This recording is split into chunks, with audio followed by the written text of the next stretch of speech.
Hello students, today we are about to start a practical topic for class 11. जैसा कि आज की live class में मैंने डिस्कस किया था आपके साथ कि आज मैं आप लोगों के लिए एक वीडियो अपलोड करूंगा जो कि प्रैक्टिकल टॉपिक के ऊपर होगा। मैं आप लोगों के साथ सबसे बेसिक टॉपिक जो अकाउंट्स का होता है, जो पहला चैप्टर जिसे हम कहते हैं, वो मैं डिस्कस करने जा रहा हूं। Topic is accounting equation. Accounting equation ये एक ऐसा टॉपिक है जो बहुत से बच्चे करते नहीं हैं, लेकिन मैं हर बच्चों को ये करवाता हूं, क्योंकि अगर आपका इस टॉपिक में आप क्लियर हो गए तो आपके लिए आगे आने वाले दिनों में काफी ज्यादा आसानी होगी। It will be very helpful for you guys while passing journal entry, while doing cash book, while doing ledger entries, while doing trial balance। यानी कि हर चीज में अकाउंटिंग इक्वेशन की जरूरत पड़ने वाली आगे आने वाले चैप्टर्स में। अकाउंटिंग इक्वेशन क्या है? अकाउंटिंग इक्वेशन एक इक्वेशन है, जैसे इक्वेशन होता है ना, हम लोग पढ़े थे लीनियर इक्वेशन क्लास 9 में। लीनियर इक्वेशन आपने पढ़ा था ना अपने क्लास 9 के टाइम पे कि y square equals to mx plus c। ये एक लीनियर इक्वेशन था ना। वैसे ही एक इक्वेशन है अकाउंटिंग इक्वेशन। क्या है सर अकाउंटिंग इक्वेशन? देखो भाई, अकाउंटिंग इक्वेशन ये कहता है कि assets is equals to liabilities plus capital at any moment of time in a business। assets are equal to liabilities and capital। Sir इस इक्वेशन तो हम देख रहे हैं, इसका मतलब क्या है? इसका मतलब ये है कि आपके पास जितने भी एसेट हैं, या तो वो एसेट आपके पैसे से खरीदे हुए हैं या वो उधार में खरीदे हुए हैं। सर ये तो हमें भी पता है, बस यही इक्वेशन है सिंपल सा। आपके पास जो भी सामान है, या वो आपके पैसे का खरीदा हुआ है या वो उधार के पैसे का खरीदा हुआ है। अगर वो आपके पैसे का खरीदा हुआ है तो उसे हम कैपिटल कहते हैं, अगर वो उधार के पैसे का खरीदा हुआ है तो उसे हम लोग लायबिलिटी कहते हैं। यानी कि एक देखिए, मैंने एक बिल्डिंग खरीदी, मान लीजिए आप, ये बिल्डिंग जो है, मैंने ये बिल्डिंग में 5 लाख रुपए इन्वेस्ट किए, 5 लाख रुपए, और इस 5 लाख में से 2 लाख तो मेरे अपने पैसे थे और बाकी के 3 लाख ये मेरा ओन था, मैं लिख दे रहा हूं ओन। और ये 3 लाख रुपए जो थे, मैंने ये पैसे बैंक से लोन लिए थे। तो देखिए, इस सिंपल से टॉपिक में आपको समझ में आ जाएगा कि ये बिल्डिंग मेरे पास एसेट है, तो मेरी एसेट कितने रुपए के हो गए? एसेट तो हो गए मेरे 5 लाख रुपए के। हाँ जी सर, समझ में आ गई बात। 2 लाख रुपए मेरा ओन पैसा है, तो 2 लाख रुपए मेरा कैपिटल हो गया, तो कैपिटल लिख देता हूं मैं 2 लाख रुपए। और 3 लाख रुपए मेरा उधार है, बैंक लोन है, तो मैं बोलूंगा लायबिलिटी है मेरी 3 लाख रुपए। तो देखो, इसमें एक सिंपल से टॉपिक से हमें समझ में आ गया कि 5 लाख इक्वल टू 5 लाख, यानी assets equal to capital plus liability या लायबिलिटी प्लस कैपिटल आप कह सकते हो। इसे कहते हैं अकाउंटिंग इक्वेशन। जी समझ में आई आपको अकाउंटिंग इक्वेशन क्या है? अब सबसे बेसिक चीज जो आती है, सर एसेट्स क्या होते हैं, लायबिलिटीज क्या होती है, कैपिटल क्या होता है। तो ये डिस्कशन मैंने आपके साथ प्रीवियस क्लास में करा था, मगर आज मैं फिर करता हूं इस टॉपिक को। आइए देखते हैं। रुकना मत।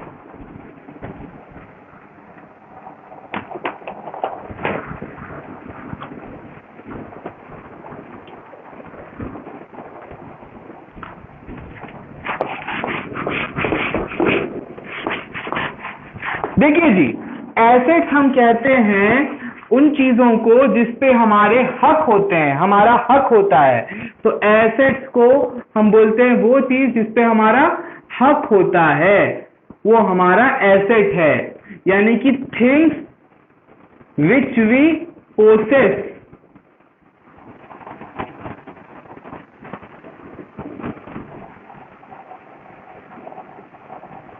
थिंग्स विच वी पोसेस, जिस चीज को हम कब्जा करके रखते हैं, जिस चीज पे हमारा कब्जा होता है, उस चीज को हम कहते हैं एसेट्स। समझ में आई बात? जैसे कि आपका घर यानी कि बिल्डिंग, वो आपकी एसेट है। आपकी कार आपकी एसेट है। आपका मशीन अगर कुछ खरीदा हुआ है मशीनरी, तो वो आपका एसेट है। जिस इंसान से आपको पैसे मिलने हैं, डेटर्स, वो भी एसेट है। साथ ही साथ आपके पास कैश पड़ा हुआ है, वो भी आपका एसेट है। आपके पास बैंक बैलेंस है, वो भी आपका एसेट है।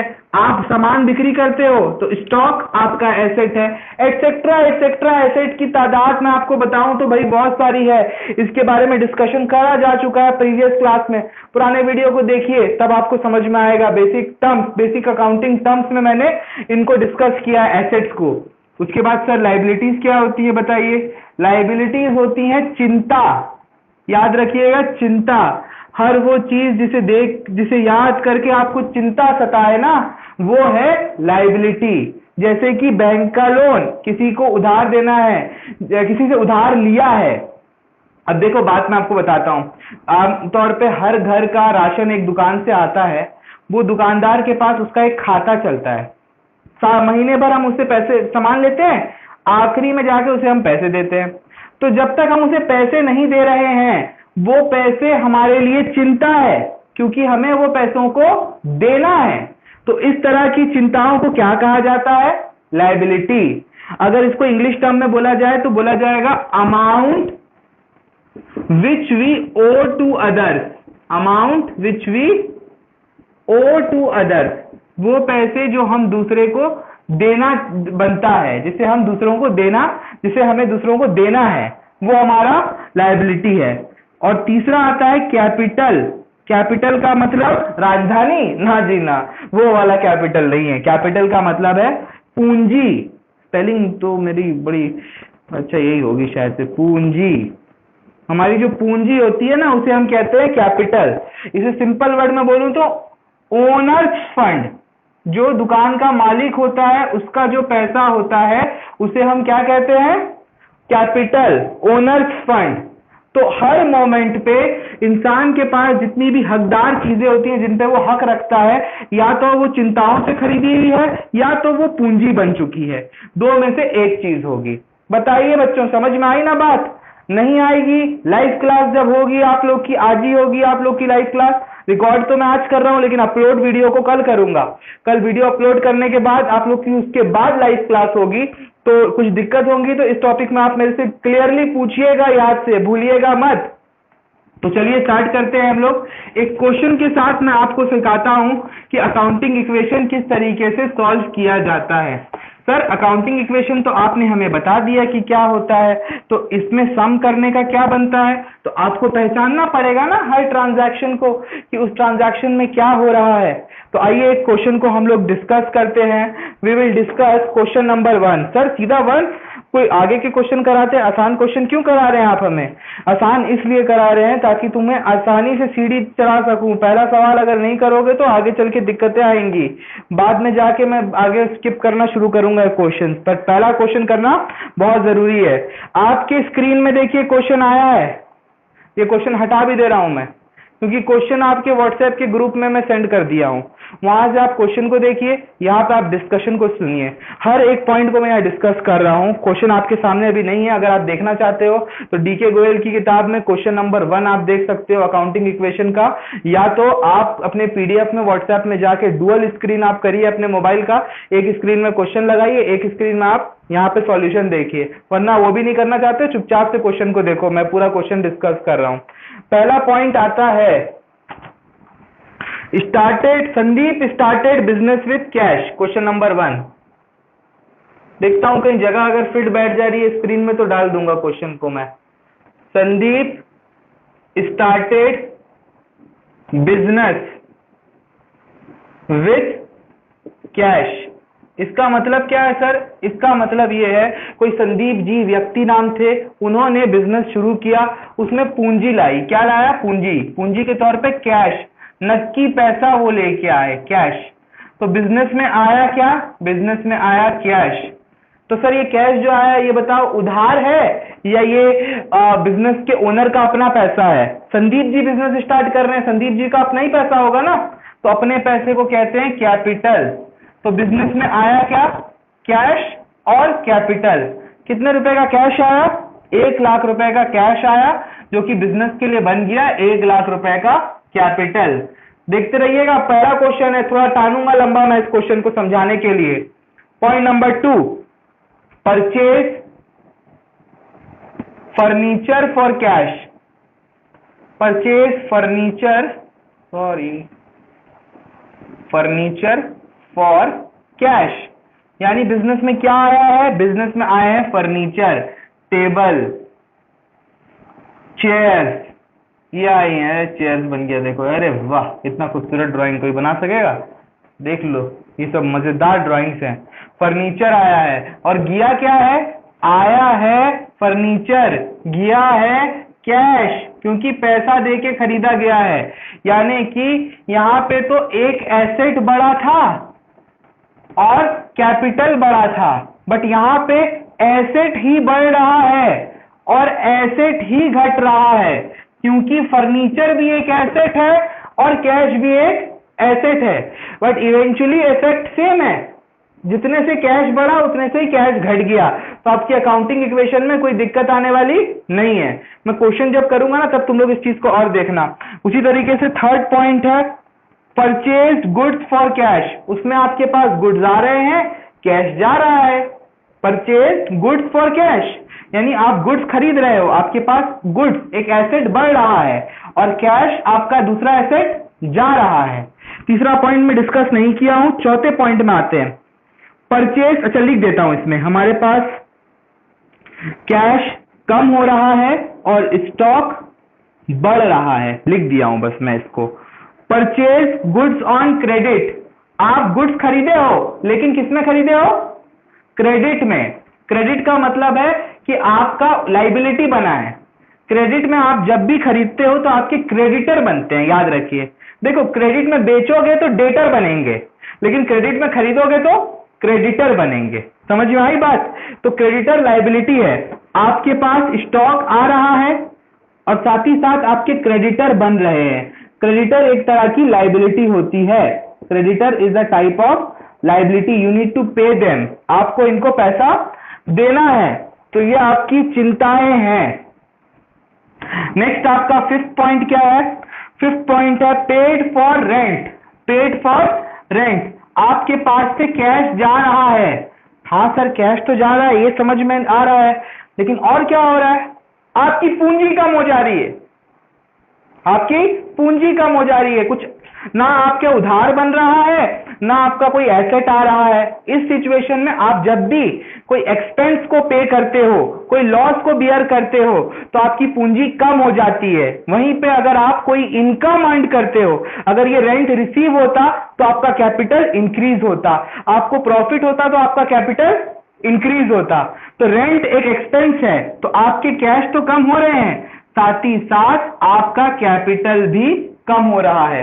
याद रखिएगा, एक्सपेंसेस और लॉसेस में आपका कैपिटल रिड्यूस होता है, वहीं पे इनकम और प्रॉफिट में कैपिटल बढ़ता है। सही है जी। छठा पॉइंट क्या है, good costing ₹40,000 sold at a profit of 20% for cash. इस पॉइंट को मैं पूरे बोर्ड में समझाऊंगा, इधर समझाऊंगा, चलिए इस जगह में मैं आपको समझा रहा हूं। आपने 40,000 रुपए के गुड्स 20% मुनाफा रख के बेच दिए, यानी कि आप 40,000 प्लस 40,000 का 20%, 8,000। सर इतना क्विकली कैसे कैलकुलेशन, 40,000 का 10% 4,000 होता है, तो 20,000 8,000 होगा। तो आप 8,000 रुपए प्रॉफिट रखे और आपको 48,000 में गुड्स बेच दिया है आपने। क्योंकि गुड्स कैश में बिक्री हुआ है तो आपके पास कैश आया है। कितने रुपए का कैश आया, 48,000 का, लेकिन आपका स्टॉक गया है 40,000, स्टॉक गया है आपके पास 40,000 का, यानी कि 8,000 रुपीज का आपको प्रॉफिट हुआ है। प्रॉफिट हो गया आपको 8,000 का। तो सर इसे कैसे शो किया जाएगा, आप कैश में 48,000 ऐड करोगे, आप स्टॉक में 40,000 रिड्यूस करोगे क्योंकि आपके पास 48,000 कैश आ रहा है और 40,000 का स्टॉक जा रहा है, और ये 8,000 रुपीज का जो प्रॉफिट हुआ है ना, जैसा मैंने थोड़ी देर पहले आपके साथ डिस्कस किया था, इसे कैपिटल में ऐड किया जाएगा। तो जी समझ में आई आपको बात? तो अब हम चेक करेंगे हमारे पास कौन कौन से अकाउंट इफेक्टेड हो रहे हैं। ठीक है, पहले केस में कैश और कैपिटल, तो मैं लिख दे रहा हूं साइड में, पहला पॉइंट में कैश और कैपिटल। सेकेंड पॉइंट में क्या क्या इफेक्टेड है? एसेट है, फर्नीचर, फर्नीचर हमारे पास इफेक्टेड हो रहा है और हमारा कैश जा रहा है। तो मैं लिख देता हूं सेकेंड वाले पॉइंट में फर्नीचर और कैश। थर्ड वाले में क्या इफेक्टेड हो रहा है? कैश और स्टॉक, तो थर्ड वाला भी लिख देता हूं मैं, कैश और स्टॉक। फोर्थ वाले में क्या इफेक्टेड हो रहा है? स्टॉक और क्रेडिटर्स, तो फोर्थ वाला भी मैं लिख देता हूं यहां, स्टॉक क्रेडिटर्स। फिफ्थ वाले में क्या इफेक्टेड है? फिफ्थ वाले में कैश और कैपिटल, कैश और कैपिटल फिफ्थ वाले में लिख देता हूं मैं, कैश कैपिटल, ये मिटाता हूं यहां से। सिक्स्थ वाले में क्या इफेक्टेड है? सिक्स्थ वाले में आपका इफेक्टेड है cash stock, cash stock. Sir profit भी तो है, हाँ जी, प्रॉफिट को हम बोलेंगे कैपिटल, क्योंकि मैंने थोड़ी देर पहले आपको बताया कि प्रॉफिट का एडजस्टमेंट कैपिटल में होता है। तो हमारे पास क्या क्या चीजें अफेक्टेड हो रही हैं? कैश अफेक्टेड है, बाकी कैश को हम काट देते हैं, कैश क्योंकि एक बार काउंट हो चुका है कैश, तो हम लोग कैश का कॉलम बनाएंगे, हम लोग कैपिटल का कॉलम बनाएंगे, उसके बाद हम फर्नीचर का एक कॉलम बनाएंगे, कैश का बन गया। स्टॉक का कॉलम बनाएंगे, हाँ जी स्टॉक का बनेगा, स्टॉक हो गया। क्रेडिटर्स का कॉलम बनेगा, क्रेडिटर्स का कॉलम बनेगा। उसके बाद कैपिटल तो ऑलरेडी हम लिख लिए हैं, कैपिटल यहाँ पे, तो ये वाले को इग्नोर करना होगा। स्टॉक का भी हम लोग यहाँ पे बना लिए हैं, तो यहाँ पे इग्नोर करेंगे। और कैपिटल बना हुआ है, तो 5 अकाउंट बनेंगे, 5 कॉलम बनेंगे। कॉलम मैं बताता हूँ ये क्यों बनाने में बोल रहा हूँ, ध्यान से देखिएगा। कैश एक एसेट है, फर्नीचर एक एसेट है, स्टॉक एक एसेट है। एसेट में आप 3 कॉलम बनाओगे, ठीक है। कैपिटल का एक ही कॉलम बनेगा, हमेशा कैपिटल का एक ही कॉलम बनता है। क्रेडिटर्स एक लायबिलिटी है, तो लायबिलिटी का भी एक ही कॉलम बनेगा। हमें समझ में आ गया? एसेट्स के 3 कॉलम, कैश, फर्नीचर और स्टॉक। कैपिटल का एक कॉलम, लायबिलिटी का एक कॉलम, क्रेडिटर्स का। तो चलिए इसका फॉर्मेट मैं तैयार कर लेता हूं।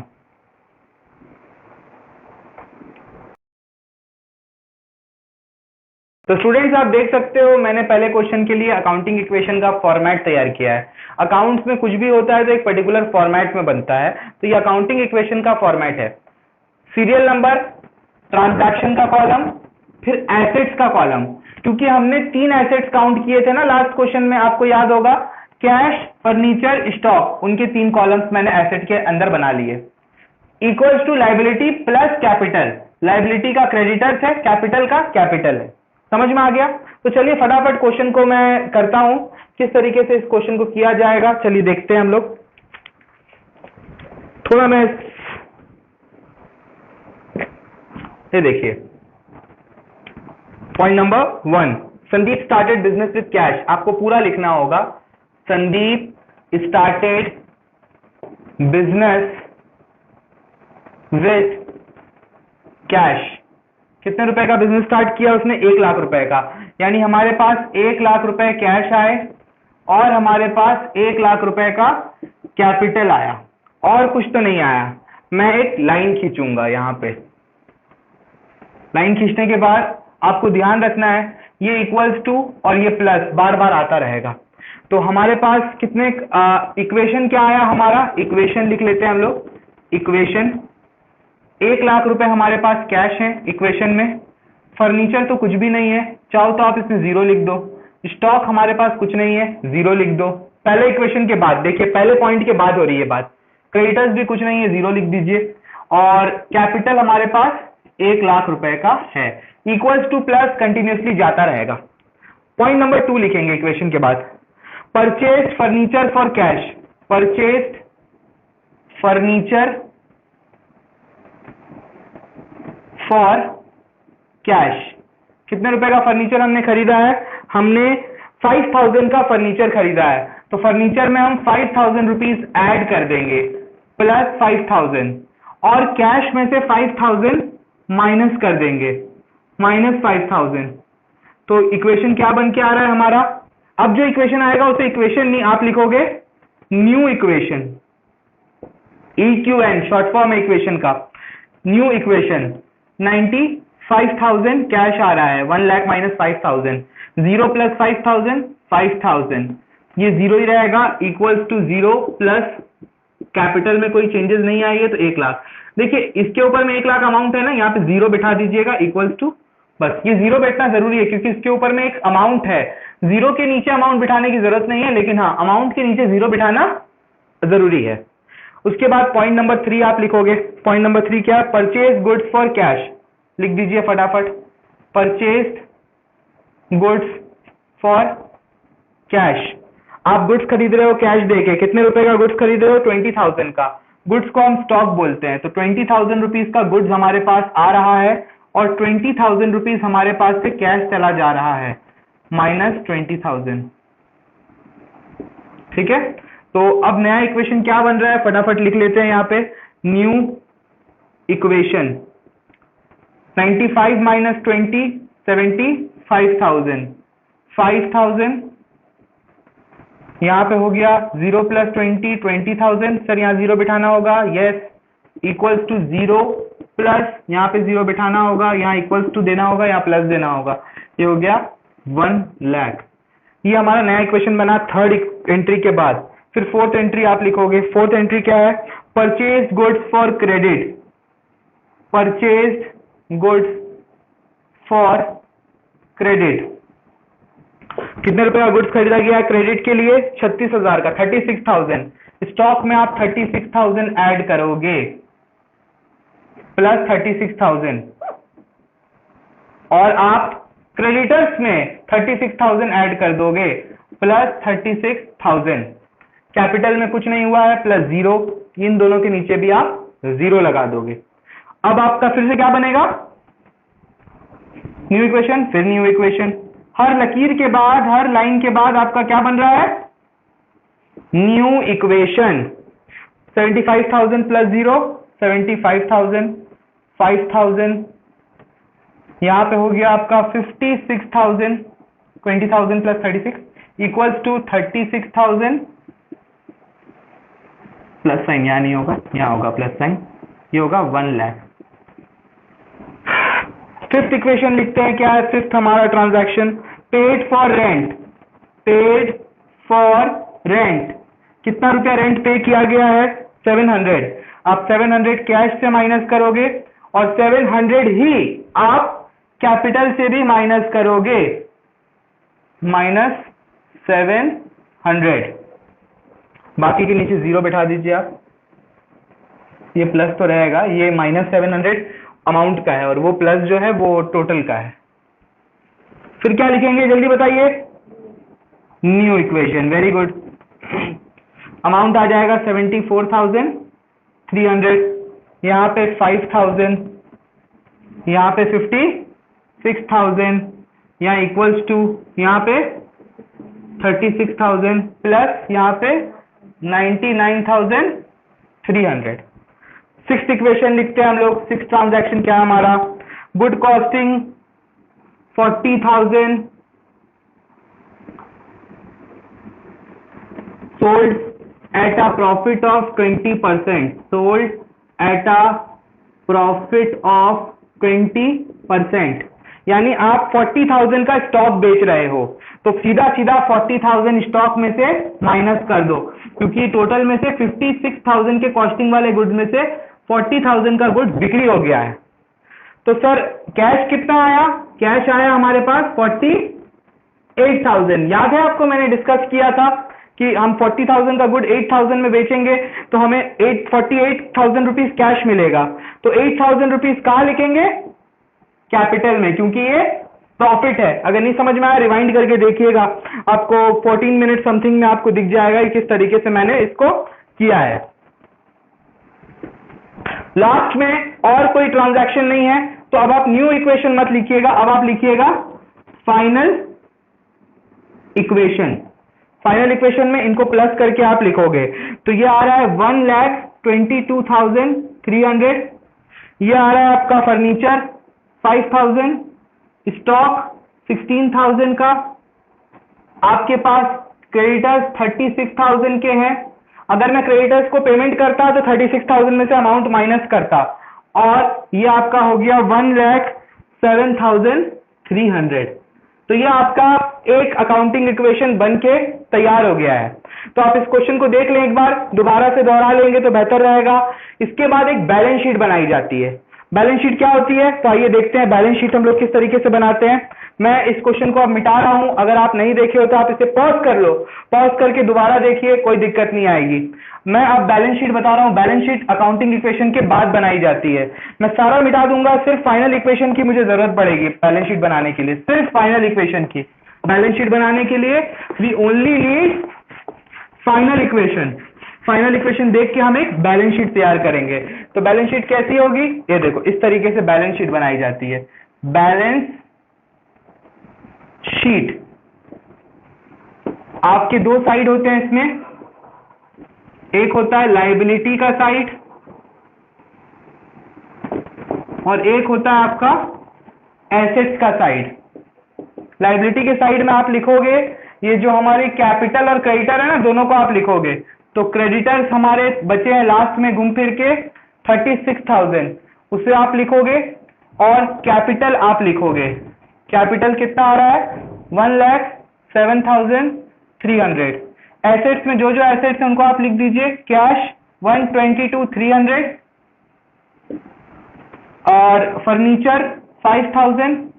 एक हैबिट जरूर रखिएगा कॉमा देने वाली, ये कॉमा देना आपको इंडियन सिस्टम में बहुत फायदा देने वाला है। फर्नीचर 5,000 और स्टॉक 16,000, दोनों साइड में प्लस करिए, देखिएगा इक्वल आएगा, यानी कि हमारा क्वेश्चन सही है। कितना आता है देखते हैं, 127, 137, 1,43,300। इधर पर कितना आ रहा है, 1,43,300। तो ये हमारी बैलेंस शीट हो गई टैली। इसका आनंद आपको आगे चल के पता चलेगा। मींस देखते होगे आप लोग कि सारी खुशियां एक तरफ, बैलेंस शीट का टैली होना एक तरफ। कितनी मेहनत करनी पड़ी हमें सिर्फ इन दोनों को मैच करने के लिए। ये कुछ नहीं है, आगे चल के और मेहनत करनी पड़ेगी। ये तो आसान सा क्वेश्चन था पहला वाला, जब असली जब कठिनाइयां आएंगी ना तब पता चलेगा ये किस तरीके से किया जाता है। तो ये क्लास को आप देख लिए होंगे, होपफुली नहीं समझ में आई तो दोबारा देखिएगा। Thank you very much for today's class, have a nice day, and आज की लाइव क्लास अटेंड करिए। Thank you very much.